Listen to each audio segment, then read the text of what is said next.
사도행전 1장 4절로 8절 말씀, 제가 가진 성경책으로 성경 186쪽에 있습니다. 다 찾으신 줄 알고 우리 한 목소리로 4절부터 8절까지 있는 말씀 읽도록 하겠습니다. 시작. 사도와 함께 모이사 그들에게 분부하여 이르시되 예루살렘을 떠나지 말고 내게서 들은 바 아버지께서 약속하신 것을 기다리라. 요한은 물로 세례를 베풀었으나 너희는 몇 날이 못되어 성령으로 세례를 받으리라 하셨느니라. 그들이 모였을 때에 예수께 여쭈어 이르되 주께서 이스라엘 나라를 회복하심이 이때니까 하니 이르시되 때와 시기는 아버지께서 자기의 권한에 두셨으니 너희가 알 바 아니요 오직 성령이 너희에게 임하시면 너희가 권능을 받고 예루살렘과 온 유대와 사마리아와 땅 끝까지 이르러 내 증인이 되리라 하시니라. 아멘. 할렐루야. 이제 며칠 안 남았습니다. 며칠? 내일이네요. 올해가 다 지났습니다. 여러분들 올해 하나님의 은혜가 임하셨습니까? 하나님이 여러분과 함께 하셨습니까? 그 하나님의 은혜를 느끼고 감사를 고백할 수 있는 이 연말이 되기를 주님의 이름으로 간절히 축원을 드립니다. 오늘 우리가 읽은 본문의 말씀은 예수님께서 부활하시고 이제 마지막 하늘로 승천하시면서 제자들에게 주셨던 마지막 대화의 당부의 말씀이죠. 이 말씀을 자세히 보면 너희들이 마지막 때 이렇게 해야 한다라고 하는 가장 중요한 우선순위에 대해서 말씀하고 있습니다. 여러분들 무슨 일을 하든지 우선순위가 있죠. 오늘 우리 전도팀 열심히 붕어빵을 만들었는데 붕어빵을 만들 때 우선순위가 있어요. 그렇죠? 우선순위를 지키지 않으면 혼란이 옵니다. 홀라당 타버릴 수도 있고요. 붕어빵에 그 속이 빠져나갈 수도 있고요. 여러분들 순서라는 것은 굉장히 중요하죠. 옛말에 그런 말이 있습니다. 뭐로 가도 어디만 가면 된대요? 서울만 가면 된다는데 지금 그렇게 했다간 큰일 납니다. 지금은 뭐로 가도 서울만 가는 것이 아니라 가장 정직하고 가장 빠른 길로 서울을 가야 되는 시대가 되었습니다. 만일 돌고 돌아서 서울을 간다면 왜 저래? 왜 쓸데없는 짓 해? 왜 비효율적으로 살아? 이런 얘기를 듣게 될 것이라는 거죠. 그래서 여러분들 우리는 능률적으로 살기 위해서 순서를 정하고 우선순위를 정하고 그 우선순위대로 우리가 일들을 진행해야 바른 것들을 이루어 나갈 수 있다라는 것이죠. 제가 우선순위에 대한 말씀을 나눌 때마다 하는 이야기가 있어요. 아십니까? 냉장고에 코끼리를 집어넣는 방법 아세요? 자, 냉장고를 3단계 어떻게 한다? 연다. 그리고 뭘 집어넣어요? 코끼리를 넣는다. 그리고 냉장고 문을 닫는다. 이렇게 하면 코끼리를 냉장고에 넣을 수 있습니다.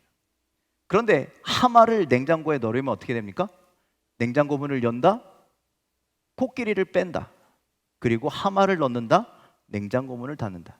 여러분들 이 순서를 지키지 않으면요 냉장고에 코끼리하고 하마가 같이 들어가요. 그러다가 냉장고가 터져버릴 수도 있다라는 말씀이죠. 자, 오늘날 이처럼 우선순위를 순서를 지키지 아니해서 우리에게 뭐라 그럴까요? 오는 혼란과 어려움들이 굉장히 많이 있다라는 거예요. 우리의 일상생활에서도 마찬가지라는 거예요. 우선순위를 정확하게 지키지 아니하면 교통법규도 한 대씩 서로 이렇게 순서대로 가지 아니하면 그리고 뭐 어떤 우선순위를 지키지 않으면 여러분들 엊그저께 사고 난 거 보셨죠? 그 차들이 거기서 왜 부딪히냐는 거예요. 순서를 지키지 않기 때문이죠. 자, 특별히 오늘 우리의 신앙생활도 마찬가지입니다. 예수님께서 말씀하셨죠? 마태복음 6장 33절 말씀 함께 읽을까요? 시작. 그런즉 너희는 먼저 그의 나라와 그의 의를 구하라. 그리하면 이 모든 것을 너희에게 더하시리라. 예수님 우리에게 그렇게 말씀하셨습니다. 너희는 먼저 해야 될 것이 있다라는 거예요. 그의 나라와 그의 의를 구하라. 하나님의 나라를 구하고 하나님의 의를 구하는 삶을 살라라고 우리에게 말씀하셨습니다. 이것이 우리 신앙생활의 우선순위가 되어야 합니다. 그런데 수많은 사람들이 어떻게 살아갑니까? 너희는 먼저 그의 나라와 의를 구하는 것보다 그리하면 이 모든 것을 더하여 주신대, 그걸 추구하고 산다라는 거예요. 순서가 바뀌었습니다. 그래서 더 주실 하나님을 찾고 더 달라고 하나님께 기도하고 더 달라고 축복만 바라는 그런 신앙생활을 한다는 거죠. 우선순위가 뒤바뀐 그러한 신앙의 삶을 살고 있습니다. 하나님, 그렇게 축복해 주시면, 그렇게 채워 주시면, 그렇게 더하여 주시면 제가 열심히 하겠습니다. 제가 하나님의 나라를 구해 보겠습니다. 아니요, 바뀌었다라는 거예요. 오늘 말씀에도 예수님은 제자들에게 꼭 반드시 지켜야 할 마지막 때 너희들이 지켜야 할 신앙의 우선순위에 대해서 말씀하고 계십니다. 그 부탁의 말씀을 보면서 우리가 과연 이 우선순위를 두고 있는가, 이렇게 살고 있는가 말씀을 좀 살펴보았으면 좋겠습니다. 자, 가장 우선순위가 두라고 주님께서 말씀하시는 건 뭐냐면요, 예루살렘을 떠나지 말래요. 예루살렘을 떠나지 말라. 왜 예루살렘을 떠나지 말라라고 그렇게 말씀하시느냐? 예루살렘은요, 어떤 것을 의미하냐면 하나님께 예배드리는 거룩한 장소를 의미하는 거예요. 예루살렘 그 성전이 있는 산을요, 시온산이라고 그렇게 불러요. 시온산. 그 시온산은 거룩한 산이에요. 거룩한 성전이 있는 산이에요. 그리고 그 예루살렘은요, 예수님께서 인간들의 죄를 대속하시려고 고난당하시고 십자가에서 죽으신 곳이 또 예루살렘입니다. 또 죽음에서 부활하셔서 우리에게 구원을 베푸신 그 장소가 예루살렘입니다.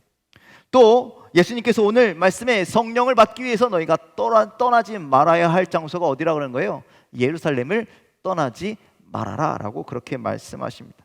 복음의 근거가 되는 곳, 복음을 위해서 살아갈 힘을 얻는 그곳이 바로 예루살렘입니다.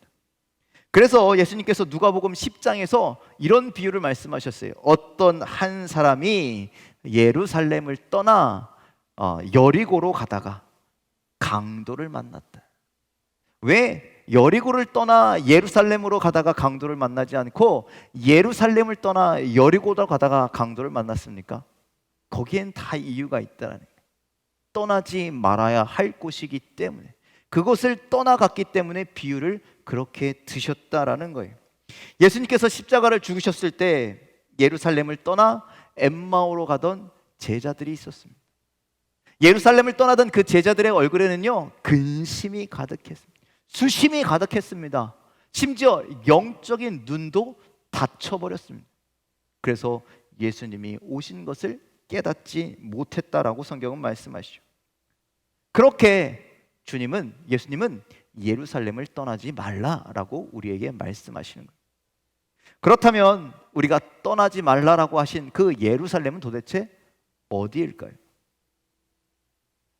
그것을 떠나면 삶의 강도를 만나고, 그것을 떠나면 영적인 근심과 수심이 가득하고, 그것을 떠나면 영적인 눈이 닫혀버리는 그 장소는 과연 어디입니까? 교회입니다. 교회. 예수님은 오늘 예루살렘을 떠나지 말라라고 하신 그 장소를 교회로 말씀하고 계시는 거예요. 그래서 여러분들, 우리가 어떤 일이 있어도 멀리하지 않고, 우리가 어떤 일이 있어도 떠나지 않아야 하는 그 장소는 바로 성전, 여러분들의 교회인 줄 믿으시길 바랍니다. 이것이 주님이 우리에게 주신 마지막 부탁이에요. 이거 가장 중요한 일인데 꼭 지켜. 너희들 교회를 떠나서는 안 된다. 왜 떠나지 말아야 합니까? 교회는 예수 그리스도를 머리로 한, 그리고 우리를 한 지체로 삼으신 거룩한 한 믿음의 공동체이기 때문입니다. 예수님께서 나는 포도나무요 너희는 가지라 라고 말씀하시면서, 너희가 나에게 붙어 있으면 열매를 맺고 생명을 얻을 것이나 떨어지면 열매를 맺지 못하고, 열매를 맺지 못하는 나무는 꺾여서 불에 태워질 뿐이다 라고 그렇게 말씀하셨기 때문입니다. 그러니 우리가 교회에 붙어 있지 아니하면, 우리가 성전 되시는 주님께 붙어 있지 아니하면 우리는 열매 맺는 삶도 살지 못하고 생명적인 삶은 살지 못하고 결국 죽음의 삶이 될 것이기 때문에 우리는 교회를 떠나서는 안 된다. 여러분들의 삶이 교회 안에 속해 있기를 간절히 소망합니다. 믿음의 공동체 안에 늘 붙어 있기를 주님의 이름으로 간절히 축원을 드립니다. 그래서 여러분들의 삶이 열매를 맺고 생명을 누리며 살아가는 귀한 신앙의 삶이 다 되시기를 주님의 이름으로 간절히 축원을 드립니다. 그래서 교회 안에 거하며 교회 공동체 안에 거하며 무엇을 추구하느냐? 두 번째로 성령을 기다리라. 예루살렘을 떠나지 말고 너희가 성령을 기다리라 라고 그렇게 말씀하십니다. 4절 말씀 함께 읽을까요? 4절 말씀입니다. 시작. 사도와 함께 모이사 그들에게 분부하여 이르시되 예루살렘을 떠나지 말고 내게서 들은 바 아버지께서 약속하신 것을 기다리라. 내게서 들은 바 약속하신 것을 기다리라. 우리가 교회를 떠나지 않고 성전을 떠나지 않고 주님을 떠나지 않고 무엇을 기다려야 되느냐? 성령을, 약속하신 성령을 기다려야 되는 줄 믿으시길 바랍니다. 여러분들 요한복음 14장 16절에 이렇게 말씀합니다. 함께 말씀을 읽겠습니다. 시작. 내가 아버지께 구하겠으니 그가 또 다른 보혜사를 너희에게 주사 영원토록 너희와 함께 있게 하리니. 내가 아버지께 구하겠느니 그가 또 다른 보혜사 돕는 영이죠. 우리를 도우시는 영, 바로 성령을 우리에게 주시겠다라고 그렇게 약속했어요. 성령을 통해서 우리와 늘 동행하시겠다고, 함께 하시겠다라고 그렇게 말씀하십니다. 그런데 예수님의 제자들이요, 부활하신 예수님께서 십자가에 죽으시고 부활하신 주님을 만났잖아요. 만나서 그의 손바닥에 있는 못자국도 만져보고, 정말 살아 계시는지, 그리고 함께 식사도 하고. 그런데 이 부활하신 주님을 만난 제자들이요, 여전히 다락방에 숨어 있는 거예요. 어떤 제자들은요, 부활하신 주님을 만났는데도 불구하고 원래 삶의 자리로 돌아가서 갈릴리에 가서 물고기를 잡잖아요. 하지만 나중에 오순절 성령이 충만하게 임하고 성령 충만함 받은 다음에 그들이 변화되더라는 거예요. 그들이 변화받고 이제 담대히 뛰쳐나가 부활하신 예수님을 증거하더라는 거예요. 성령 받기 전에는 피해 다니고 도망 다니고 숨어 다니고, 그런데 성령 받고 나서 그들이 변화되는 삶을 살기 시작한 줄 여러분들 믿으시길 바랍니다. 우리 요엘서 2장 28절 말씀 잘 아시죠? 함께 읽어볼까요? 시작. 그 후에 내가 내 영을 만민에게 부어주리니 너희 자녀들이 장래일을 말할 것이며 너희 늙은이는 꿈을 꾸며 너희 젊은이는 이상을 볼 것이며. 자, 후에 내가 내 영을, 성령을 모든 이들에게 부어줄 것인데, 그때가 되면 그 성령을 받은 자들이 어떻게 된다는 거예요? 자녀들이 장래일을, 즉 예언을 하게 될 것이고, 너희 늙은이들이 꿈을 꾸며 젊은이들이 이상을, 환상을 보게 될 것이다. 이런 놀라운 역사가 나타나게 될 것이라. 여러분들, 예수님의 제자들이 어떤 사람들이었습니까? 못 배운 사람 투성이 아닙니까? 베드로가요, 아는 게 뭐가 있겠어요? 그런데 영을 부어주셨더니 예언을 하고 꿈을 꾸고 환상을 보고 능력을 나타내는 존귀한 자가 된 것을 우리는 볼 수가 있습니다. 이렇게 성령을 기다리는 자에게 주님은 성령을 허락하시고 그 성령 받은 자들을 통해서 놀라운 역사를, 놀라운 일들을 나타낼 줄 믿으시길 바랍니다. 그래서 예수님은 우리가 우선순위를 삼고 해야 할, 이 시대에 우선순위를 두어야 할 그것에 대해서 마지막 당부를 하고 있는 겁니다. 너희들 예루살렘, 아니 거룩한 성전, 주님을 만나는 그곳, 주님의 은혜를 경험하는 그곳을 떠나지 말라. 즉 성전을 떠나지 말라. 성전 중심의 삶을 살아라라고 우리에게 당부하고 계시고, 그리고 거기에서 가장 중요한, 그냥 여기 안에 들어와 있다라고 되는 것이 아니라, 성전을 늘 생각한다고 되는 것이 아니라, 그곳에서 기도하고 간구하여 무엇의 충만함을 받으라? 성령의 충만함을 받으라. 그렇게 약속하십니다. 아니, 그렇게 명령하십니다. 당부하십니다. 자, 5절 말씀 함께 읽겠습니다. 시작. 요한은 물로 세례를 베풀었으나 너희는 몇 날이 못 되어 성령으로 세례를 받으리라 하셨느니라. 아멘. 예수님의 말씀대로 제자들은 예루살렘에서 기다렸습니다. 말씀대로 기다렸습니다. 기도하며 기다렸습니다. 그랬더니 진짜 성령의 세례를 충만함을 받게 되었습니다. 그렇다면 제자들은 오늘 성령의 충만함을 받아서 여기에서 보니까 내 증인이 되리라 이렇게 말씀해요. 증인된 삶을 살기 위해서 성령의 충만함을 받아. 우리도 성령 충만함 받아서 우리 성령 충만함 받아서 뭐 할 건데요? 우리 성령 충만함 받아서 뭐 할 겁니까? 물론 최종 목적은 하나님의 영광을 나타내는 데 사용돼요. 그런데 그 전에 해결되는 문제들이 있어요.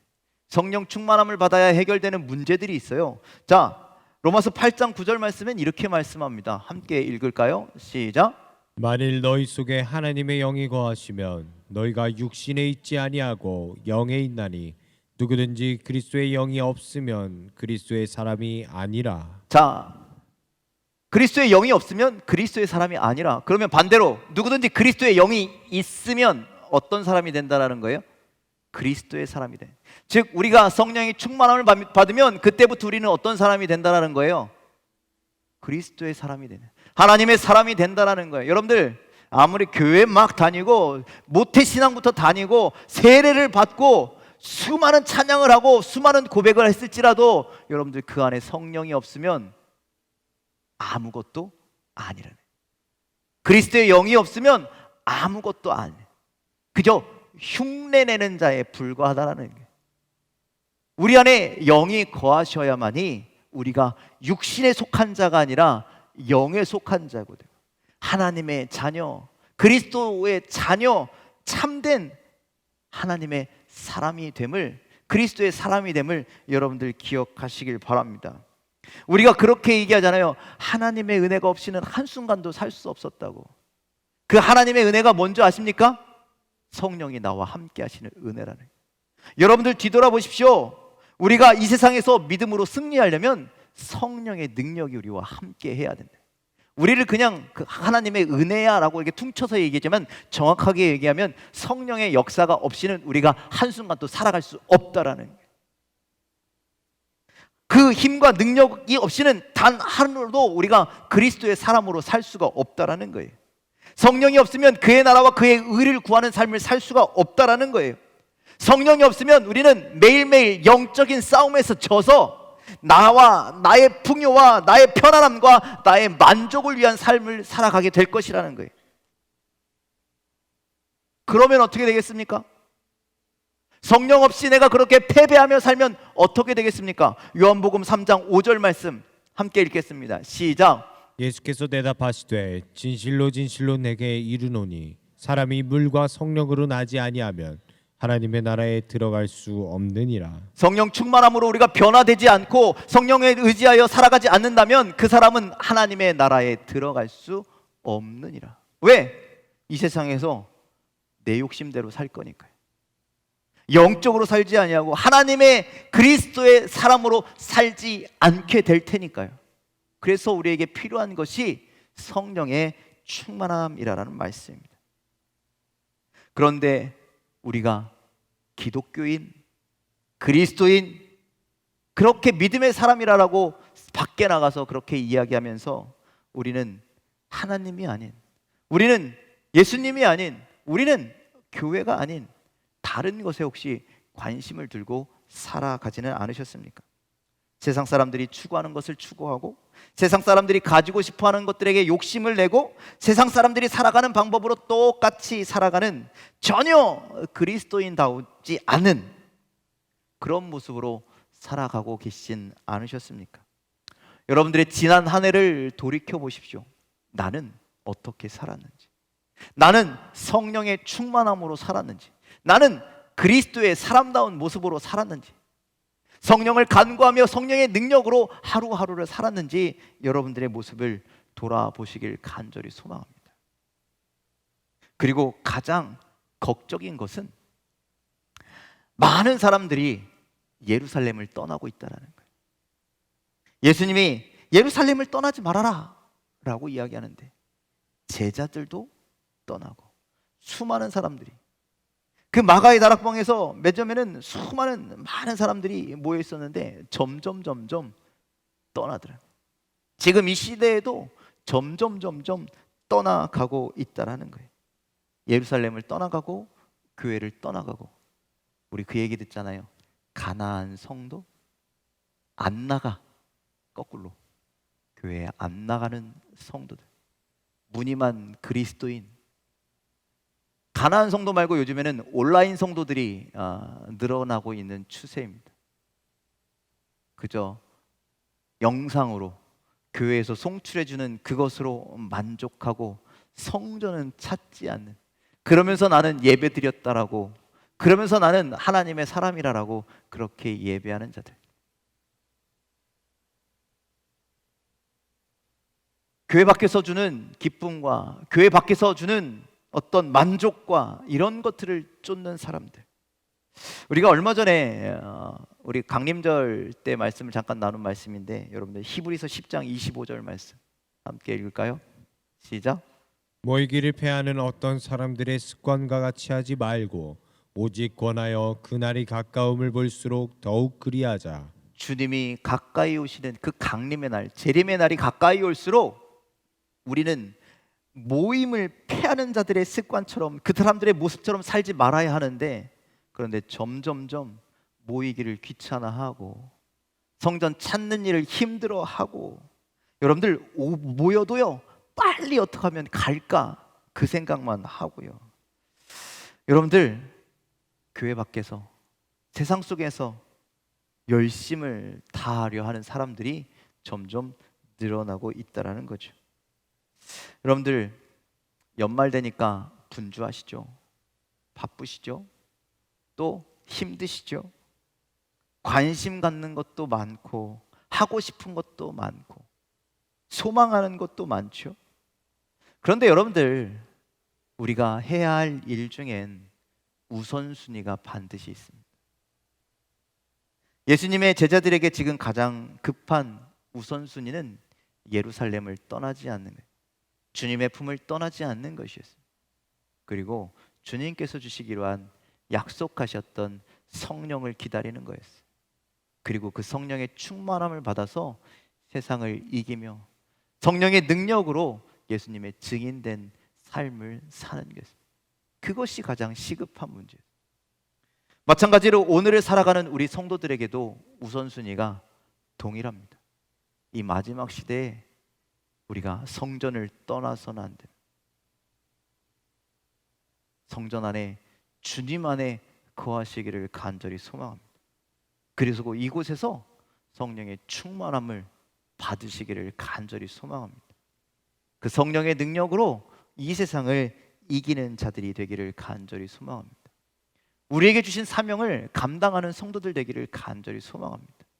이 믿음의 공동체를 온전히 세워갈 수 있는 거룩한 주의 백성들, 그리스도의 성도들 다 되시기를 간절히 소망합니다. 지난 한 해 우리의 우선순위가 바로 세워져 있었다면, 성전을 떠나지 않고 우리가 믿음으로 열심히 살고 성령 충만한 삶을 살았다면, 이제 우리가 해야 할 일은요, 우리의 사명을 감당하는, 그렇게 되기를 간절히 소망합니다. 그런데 만일 우리의 우선순위가 잘못되어 있었다라면 이제 그 우선순위를 바로 잡고 그 성령의 충만한 삶을 살아 세상을 이길 수 있는, 주님 안에 늘 거할 수 있는 여러분들의 삶이 다 되시기를 주님의 이름으로 간절히 축원을 드립니다. 기도하겠습니다.